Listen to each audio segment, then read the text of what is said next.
কোটা সংস্কার আন্দোলন ঘিরে সৃষ্ট অস্থিতিশীল পরিস্থিতির প্রভাব এখনও কাটিয়ে উঠতে পারেনি চট্টগ্রাম বন্দর। বন্দরের কার্যক্রম অনেকটা স্বাভাবিক হলেও এখনও কমেনি কন্টেইনার জট। কর্তৃপক্ষ বলছে এক সপ্তাহের মধ্যেই পুনরায় স্বাভাবিক হবে সব কার্যক্রম। চট্টগ্রাম থেকে আব্দুল হকের ক্যামেরায় আফসানা নূরের প্রতিবেদন, জানাচ্ছেন তানজিদ ভুইয়া। চট্টগ্রাম বন্দরে কন্টেইনার ধারণ ক্ষমতা রয়েছে ৫৩,১১৮টি। এই মুহূর্তে সেখানে জমে আছে ৪৩,৫৭৮টি। এর মধ্যে খালি কন্টেইনারের পরিমাণ ২,১৯৯টি, যা বন্দর জেটির একটি বড় এলাকা দখল করে আছে। এদিকে বন্দরের বহির্নোঙরে কার্যত জাহাজ রয়েছে ৫৪টি ও অকার্যত ৪৭টি। জাহাজ থেকে আসা পণ্য আনলোডিং কম হওয়ায় কয়েকটি আটকা পড়ে আছে। এতে কন্টেইনার জটও কিছুটা বেড়ে গেছে বলে জানালেন এই সিএনএফ নেতা।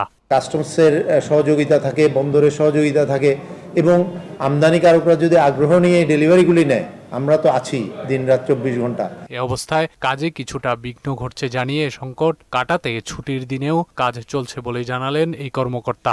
কাস্টমস কাজ করে মূলত সফটওয়্যার আমাদের আছে এসআই কোড 1। অনেক সময় হয়তো সফটওয়্যারের বা কোনো যদি বেশি একসাথে বেশি আমাদের স্টেক হোল্ডাররা হিট করে তখন হয়তো সার্ভার একটু স্লো হয়, কিন্তু আমাদের এটা আগে অনেকটাই ছিল, এখন আমরা স্বাভাবিক পর্যায়ে চলে আসছি। আর বন্দরের সচিব বললেন, সাম্প্রতিক আন্দোলন, কারফিউর জেরে ইন্টারনেট সেবা বিঘ্নিত হওয়া ও পরিবহন সংকটে কাজের গতি কিছুটা কমেছে। তো এটার ব্যাপারে আমাদের জেলা প্রশাসন, রেলওয়ে, কাস্টমস সহ আমাদের মিটিং হয়েছে এবং গতকাল আমাদের সিনিয়র সচিব মহোদয় এসেছেন, উনিও আমাদের নির্দেশনা দিয়ে গেছেন।